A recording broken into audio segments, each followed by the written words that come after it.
So let's start the session. Everybody, ladies and gentlemen, thank you so much for joining on this webinar on a Thursday afternoon. I'm sure we are all waiting to get back on our holiday for a Holi and so many things. But before that, we wanted to just have a quick webinar with a lot of more series to come with TraceX Technologies. We'll sure talk about more about the company, so on and so forth. But today, it's my pleasure to invite two guests who are also the founders of TraceX onto the webinar. I will take this privilege inviting Srivatra Srinivasa Rao and Anil Nadik on the webinar. So I'll give a quick introduction, though I've known them personally for more than 1.5 years now. But just what has happened in their lives before I met them. So I'll start with Srivatra. Shivitsa is academically an electrical engineer and an alumnus of IIM Bangalore. He is passionate about building technology solutions for social good. Over his 18 years of experience, he has led many initiatives around software product, management, engineering, solution sales in both enterprise software corporations and startups in agriculture, food, and education. Previously, he was also associated with software companies such as Robert Bosch, Talisma, and Logica. Anil Nadik, who's also the founder of TraceX Technologies, he's an electronics and communication engineer. He worked in the IT industry for 18 plus years with companies like Infosys, British Telecom, Mises. He also runs an NGO focused on urban rooftop farming and is a part of a community farm growing food sustainably. He is very passionate about safe food farming and making an impact in the agricultural ecosystem. So, and this is you guys, both of you have very similar backgrounds. Technically, both are engineers. Both have worked in big corporate names like we saw. I would like to pose this question, a very important question that I think audience also wants to know is why TraceX, right? So, I mean, both of you can answer taking turns. Maybe Shivatsa, you can go first, and then Anil, you can add on. Over to you, Shivatsa. Thanks, Manu. By the way, thanks so much, everyone who has participated in the event today. Really appreciate your time, Manu. Thanks for a very generous and a kind introduction. Coming back to a quick question, I'll just take it very shortly and let Anil expand on it because it just goes back to what happened when Anil and I came together back in 2016. That I would say is the uh, in our first agri-tech startup, I would say that led to what we've actually eventually ended up building here at TraceX. But yeah, the whole idea about TraceX is something that we got to learn from our earlier agri-tech startup, Jiva Bhumi, which I'll expand with. We built TraceX as practitioners Sorry of to agriculture, not as someone who, Sure, sorry to interrupt. You're breaking up. Maybe, I mean, if you want to just join in terms of, yeah, yeah, let me see if I can switch over my internet. Anil, maybe you can Anil, go ahead during while I do that. Let me see if I can switch over my internet. yeah, go ahead, Anil. Great. Thanks, Manu, for the introduction, and welcome everybody. And this will be probably the first of many interactions we are likely to have as founders here, and also as an organization. For me personally, the passion to create a connected chain, create transparency, and enable ultimately the trust has been a very important part of my life's journey. And when I was going through my corporate life, and then I realized when we had our first child, we realized there's a lot of gap in terms of what we are as family eating. We didn't really know where our food was coming from, whether it was safe to consume, and so on. And that journey really led me to understand a little more deeper into the agri and food ecosystems, and that's where I started off with a non-profit, trying to learn to do urban farming, mostly on your rooftop and your balcony. And Garden City Farmers was a non-profit which which had a very deep, profound impact on my life, along with Dr. Vishwanath and Dr. Rajendra Hegde, who are pioneers in that field. We joined hands and created a community around that. And to be very thankful for that, because that's where I met Sri as well in one of the events, and he was coming in to learn about gardening. He's also a very passionate environmentalist, photographer, and a great swimmer. So that's where we got to connect and learn a lot about each other and the passion, and that led to us starting off Jiva Bhumi as a community-supported agriculture initiative, connecting farmers and consumers. And tech was always part of the puzzle in a way, but we didn't really know on day one what tech to build. That's where we spent a lot of effort and understanding the ecosystem, and ultimately that led to us being able to create a technology platform that we see today as TraceX. So I'll pause here and let Sri take over from where we left off.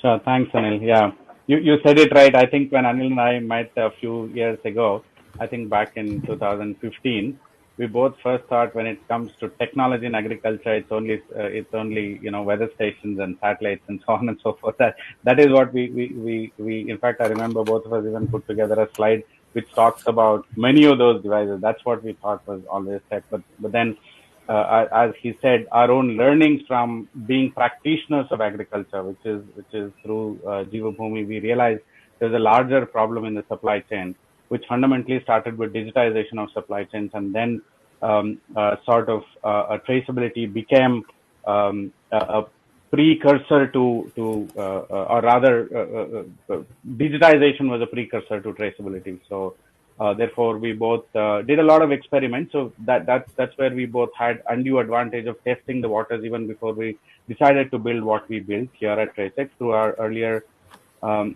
gig, we both were able to create consumer products, get to the market, directly talk to the customers, talk to them about what excites them when it comes to consuming safe food. All of it came back to the fact that look, people would definitely want to understand how safe the food that they consume, and eventually we also got a grant from government of Karnataka, so we're grateful to them for trusting our story, and eventually that was the beginning of TraceX. I'll pause here, Manu, and Yeah. So basically, I have promised the audience who are coming here today that we'll be more candid and and transparent about things. So I want to ask one more. I'm intriguing question here. Was there one moment, let's say when we started off Jibu Bhumi, Anil and Srivatsa, so was there something that triggered that one incident that you remember that yes, this is something that I have to change. I have to bring in a stream of good quality food, and this is the only way that I can do by starting a company. So can you talk a little bit of Jiva Bhumi Genesis? And what was the trigger for you to start something like Jiva Bhumi? Yeah, I can go first maybe, and she can follow on.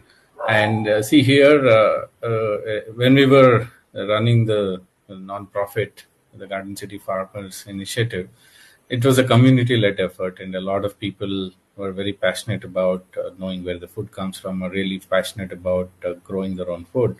As the community became larger, bigger, we started organizing a lot of farmer markets, and that also triggered an interest to get food beyond your own rooftop, from trusted parties that you could get access to safe food.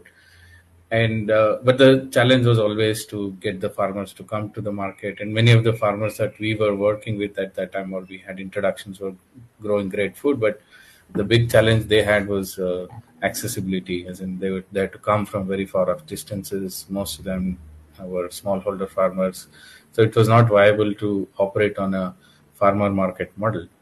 But then we realized that there is a lot of interest in that, and that's where we took the leap to see, can we create a simple connected platform where we can list the products from the farmers, do all the processing.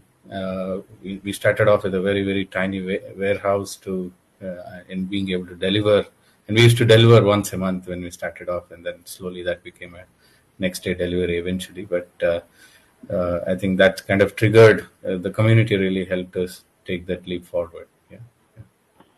Just a point on monthly delivery that brings a smile on our face, and I'm sure because on the way back from our offices, we both were still employed. We were doing our day job when we actually started piloting Jiva Bhumi when Jiva Bhumi was not called Jiva Bhumi, right?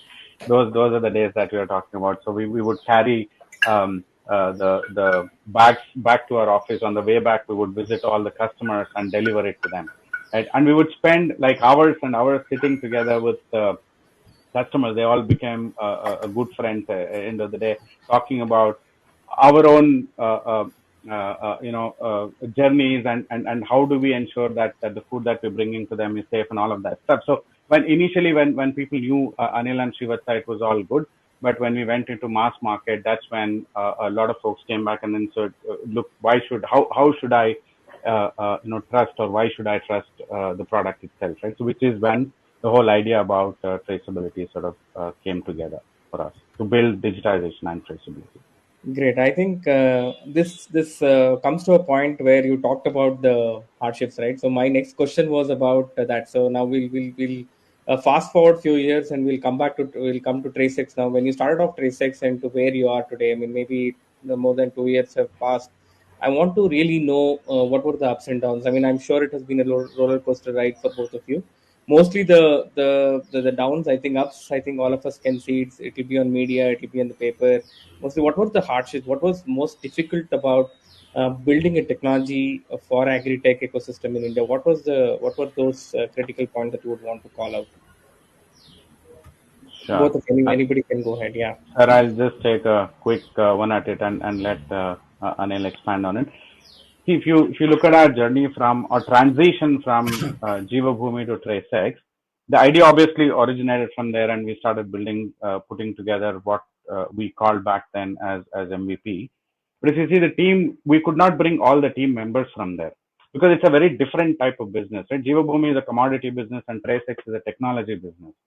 And by the way, when we built TraceX's product, Food Sign, we thought we were going to actually leverage Food Sign to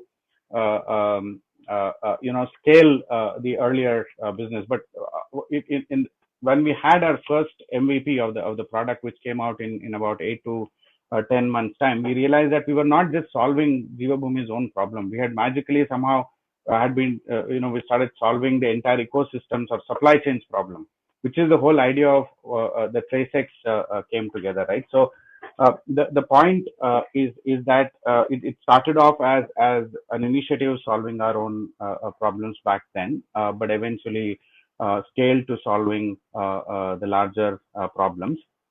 That's how it all sort of came together. And biggest thing was the team. So because of the nature of the business, we need a different set of team members. And what we are very proud of in both organizations is the team that has been built. So our initial stages, capital is definitely a problem, which was solved through grants that we got. So we are reasonably experts at attracting grants now. Then initial tech businesses require you to pump in that initial fund, right, to build a small team. We're grateful to some of our folks that have been in our team. They still continue to be in our team, who came in as their first job. It's been 3 years for them. We've had a great relationship with these folks. They are co-creators, I would say, with what we've built. Though it was something Anil and I started looking at the first login screen, how would it look like, to where the product is with 35 plus customers that are using the application. I would say the team initially that came together, we were lucky enough to have some of those amazing folks, and very first 1.5 years, it was a very small team that built it. And now in the last year, slightly over a year, we've grown. So initially, I would say that was our building the early teams, and recently building the founder minus teams, as we call. I think was the biggest challenge. I would say the products would come together when you have the team. Anil, I'll let you add on to it. Yeah, I think see the journey is to be able to believe in that, believe in that vision and the mission. And there were a lot of hard days, obviously, where we had a lot of conflicting ideas coming onto the table. What should one be doing versus where the industry is headed, where the opportunities are opening up, and so on. we kind of stuck to the balance that we wanted to use tech, and a lot of questions around why blockchain and why not something else. And so there will always be questions about what you can and cannot do, but it's very important to keep that gut instinct or the trust, and focus on that. And I think that's what we did, and it's been an amazing journey since then. Yeah, you're on mute. Yeah, I'm on mute. Sorry. So now from the time it started, I just want to understand what is the current state in terms of number of people, number of customers, and number of farmers that you're working with, however it is. So can you put a number to these so that we know how we have grown over the last 2 years of journey? So Srivatsan? Sure. When we started, I would say on day one, it was Anil and me. I would call day three as almost four of us actually in the team. Then the entire 2019 was just about trying to understand what to build, how to build, with a lot of constraints that you have both on human resources and as well as on the funds that we had, right? So it was a very, very small team, sub four team members in 2019. 2020, we were about seven of us.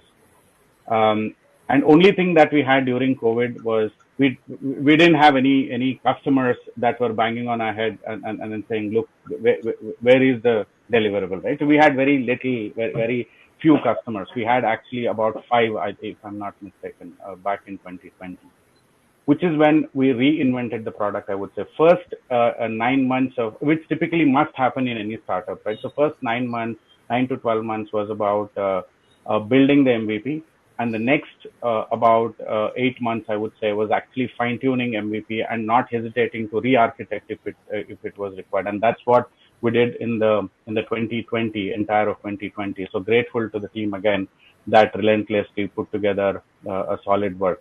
Come 2021, we ended probably 2020 with about 8 customers, if I'm not mistaken. We began year 2021 with about 11 of them, because I remember in the first week itself, Anil and I were discussing of 2021, we had 3 agreements that we closed. We ended 2021 with 30 customers. We're currently about 34 customers. We are a team of 27 with 4 more who are scheduled to join very soon. And the biggest asset that we have is the team, and it looks very complete across different divisions, including the leadership, the second level leadership, the early joiners that we are very excited to work with. Fresh graduates both in agriculture as well as technology streams. All of us coming together. That's our number. So fantastic. I think now we've known the journey, and we know we've gone to so many number of customers that you just mentioned. But I think for the audience would want to know who are TraceX's customers and what is the value that we want to drive. So you talked about connected supply chain, you talked about the number of customers. Now really deep diving into who's your customer and what is the value that you would want to derive for this customer. So Anil, you want to? Yeah. Yeah. Great. See, I'll just start on from where she left in terms of the customers. Just switching back a couple of years ago, there were some certain pivotal movements, right, where we really, one of the early customers we signed on was MTR, who trusted us on creating a connected supply chain to, create traceable chilies for their entire for the factory production. And that was a very important point for us, because then we could really see that the application now having a broader impact than just what we were trying to build for ourselves internally. And then slowly that confidence and moved on, and we have a broad set of customers covering a lot of value chains. The customers tend to be agribusinesses. We help them with multiple parts. So one is we help them with digitization, which ensures that their production activities, the processing activities get digitized. Then we work with their supply chain partners to bring them on to ensure we have a connected supply chain.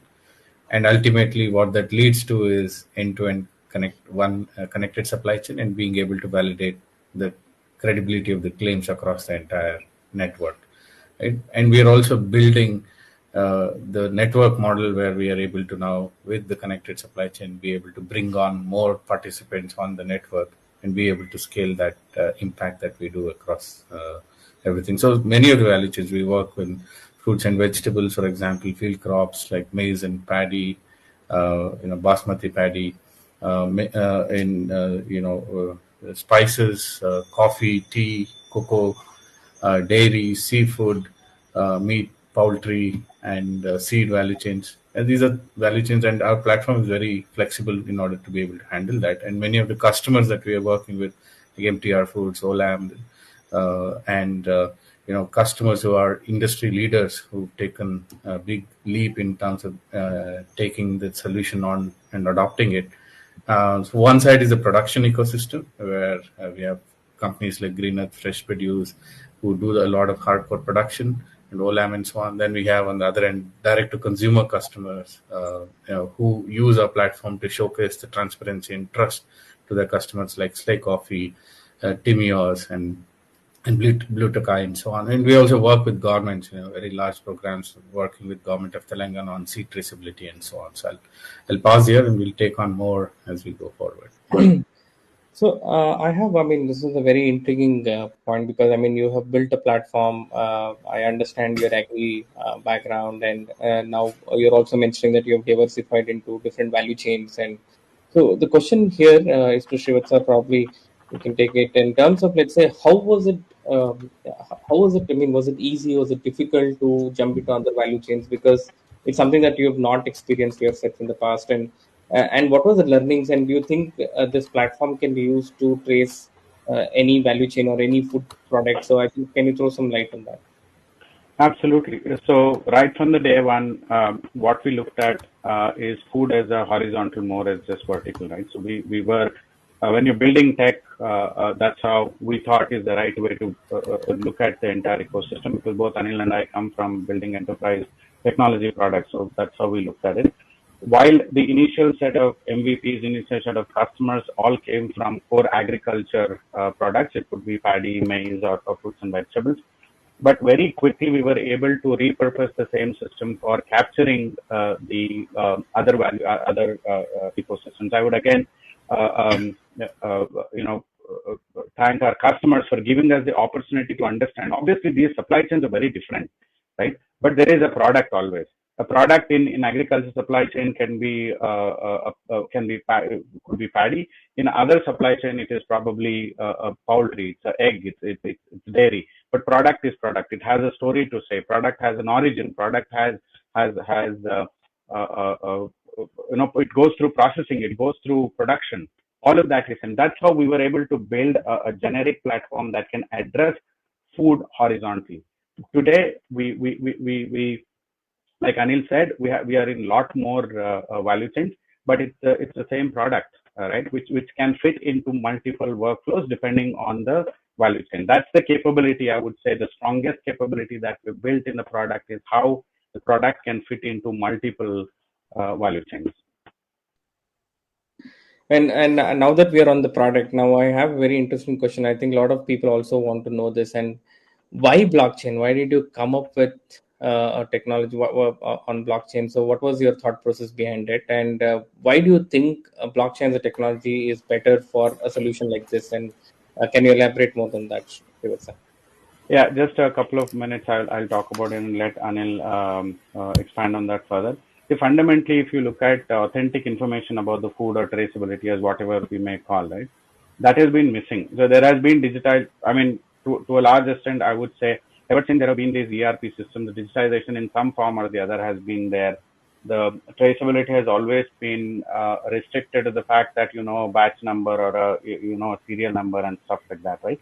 I would say there are two reasons. One is obviously the business reason. The second one is the technology benefit. Therefore, blockchain. Business reason simply is the historically the supply chains have been working in isolation. Supply chains were never connected. The suppliers are not digitally connected. That's what we mean.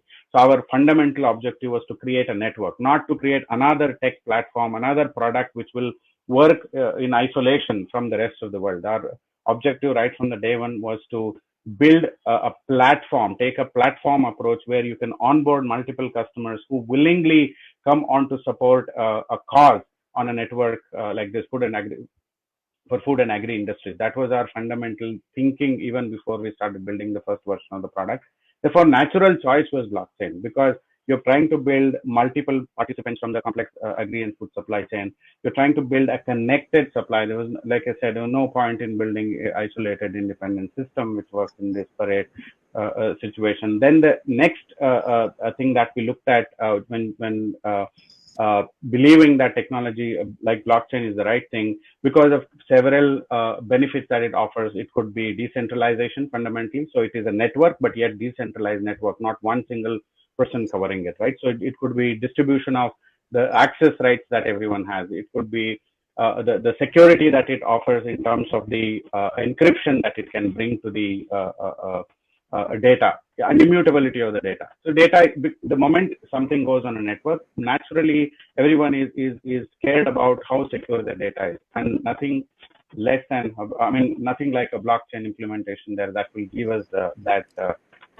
flexibility. And moving on, obviously, where we are exploring different use cases on tokenization and building the token economy, leveraging blockchain, so which we'll probably talk about it in a while. But I'll pause there and let Anil add on to the more points.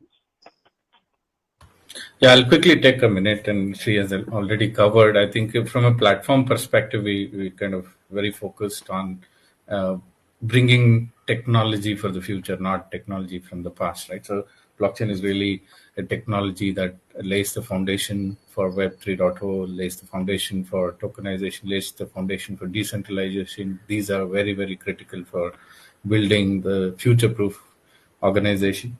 And there were very few examples to look forward to. So we were kind of pioneers in that space, looking to solve a lot of very critical challenges around all of that stuff. So it took a lot of effort to push the boundaries in many cases. We had very good support from AWS, for example, in early days to help us with a lot of the architectural scalable decisions, building a SaaS-based platform right from day one. So all of that laid the foundation very well, and ultimately led to leveraging blockchain at the right purpose and spirit. Yeah. I think that's good to know. I think we've got an insight into why blockchain. Now, I think we've talked about the customers, we've talked about what happened in the past. Now, I think we are stepping into the future where I want to talk to you about what is your scale up plan? Are we restricting ourselves with TraceX to India? Are we trying to scale abroad? And what are the opportunities that we are looking at when we are trying to scale? And what is the go to market strategy? As well. So I think a little bit of insight onto that, Anil, and maybe share Yeah. something else. Yeah. Great. So, see, right from day one, we've been thinking of building a global organization, right? So, our thought process, our product construct, our team, and our thinking has been global. So, that way, we very consciously making that effort to make sure that everything that we are doing is relevant in the global context. So, in that sense, now we have a international sales team. A lot of our focus is on Europe and North American market as well, where there's a lot of maturity and understanding about creating connected supply chains and being able to leverage technology further.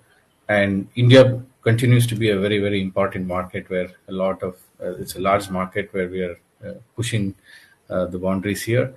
At the same time, now we've got customers in Europe. We're talking to customers in North America now, and also bringing about a new thought process around sustainability, carbon, climate change, things that we are able to, we want to establish our leadership position in many of the areas that we start operating in, right? So that's where we're looking and continuously focused on. We're looking to build a strong partnership network. We've signed up with a few partner networks that we already work with, and looking to scale those networks as well. We've thankfully got support from accelerators and incubators, plug and play accelerator program in the US that helped us establish ourselves in that market to a large extent in being able to open up connects there, and then be able to leverage that to scale further into those markets, like through partnerships as well as through local networks that we are already talking to and expanding. But our, like I said, the focus, very intent, is to be global. And now with the international sales team now in place, we're able to do a lot of that very actively. So we'll pause here. We'll continue. Yeah. Perfect. I think Just a couple of points there. I think just on a lighter note, I want to mention there is so much, as much talk about carbon as much as what it is in the environment, right? So we definitely want to do about something about it. So we are working on the entire area about sequestering the carbon from the right folks, and then ensuring those who have sequestered the carbon get incentivized for their efforts. So there is a huge effort that we are putting in together on sustainability. That's something which is coming across the food and agriculture. Again, it's not just about soil carbon that we're talking about. We're talking about the environmental carbon that's out there. And then how do we get ourselves into a safer planet is work that we're doing, putting together. Yeah. though we were getting on to a very, very interesting conversation, I have to alert you here. We have some technical challenge with AirMeet, and it's showing us 3 minutes. So I'm just being very. We will just do a rapid fire now. I think there are a lot of questions also there, so we'll do a rapid fire. So one pointed answer anybody can take. So about the funding plans, people have asked about what is the future growth plans, funding plans. Do you have any announcements to make? Yeah, we are just finishing up a VC round of funding now. So we'll look for the announcement pretty soon, before the end of the Shortly, month. a week or two. Yeah. Fantastic. So the next question is, I want to really ask. I mean, there's a question from an audience where they're asking about TraceNet already being there. How is TraceX very different? I think this is something that has come across a lot of times. So, one pointed Yeah. answer of this. So TraceNet is behind admin logins. Ours is very open network, and the credibility of the claim is out there for everybody to check. So TraceNet, I'm sure planning to work with Apida to enhance that. So hopefully that will also become Yeah. part of the network, right? Yeah, centralization and decentralization is the correct difference. What we are building to what TraceNet already is, right? It is centralized system still. Perfect. So one more question, very quickly. So this is everybody would want to know what is the end game with TraceX. I mean, are you looking at making it a billion-dollar company, making it an IPO? Are you looking at acquisition? So what is the game plan? I think as of now, we are focused on building this and enjoying the journey, and sharing that with everybody, with our employees, with our investors, and so on. Who knows? We are doing the best we can, and I'm sure at the end, either we'll acquire more companies, or we'll become part of a larger ecosystem, or get to an IPO as well. So, fingers crossed. Yeah. Yeah, we're figuring it out. Yeah. So I mean, how do you see yourself with TraceX in the next 3 years? I think we'll be a profoundly global organization with a market leadership in many areas that we are already working on, and we want to be able to consciously focus and achieve that in the market, known for connected supply chain end-to-end traceability platform. Yeah. Great. I'll open the stage to you. We have another 10 seconds. If you want to call out anything which we have missed as a part of the session, please do. Let us know if there's anything. Yeah, I think we are almost done. So I don't think we have time as well. So thank you so much. Thank you, Manu, and thank you everybody for bringing us onto this wonderful platform. Look forward to share more with everybody, and look forward to your support and love and encouragement as always. Thank you. Thank, Thank thank you. you very much, all of